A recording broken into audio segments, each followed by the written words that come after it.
আসসালামু আলাইকুম ভাইরা। আশা করি সবাই ভালো আছো। যাদের হোয়াটসঅ্যাপে এরকম মানে দেখাচ্ছে আর কি, স্ট্যাটাস দেখাচ্ছে না, অর্থাৎ স্ট্যাটাস আছে কিন্তু দেখা যাচ্ছে না। যে আমাদের মাই স্ট্যাটাস, আমি মাই স্ট্যাটাসে ঢুকলাম।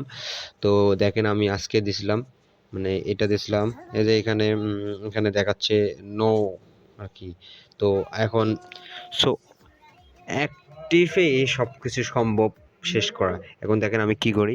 এবার বাইর হলাম, বাইর হওয়ার পর এখানে এই যে থ্রি ডট একটা সিটিং অপশনে চাপ দিলাম। সিটিং অপশনে যাওয়ার পরে যে মাই অ্যাকাউন্টে চাপ দেবো। অ্যাকাউন্টে চাপ দেওয়ার পর এখানে দেখেন টু ফ্যাক্টর ইমেল সব কিছু আছে। আপনি দেখা যাক এই যে প্রাইভেসি নামে যে অপশনটা আছে সেখানে এই যে তালার মতো এইটায় চাপ দেবো। চাপ দেওয়ার পর দেখেন এই যে এইটা রিড রিসিপশন আর কি, এটা আর কি বদ্ধ আছে, আমি এটা চালু করে দিলাম। জাস্ট ওকে, ফাইন্ড আউট, গো নাও ইয়ার মাই স্ট্যাটাস।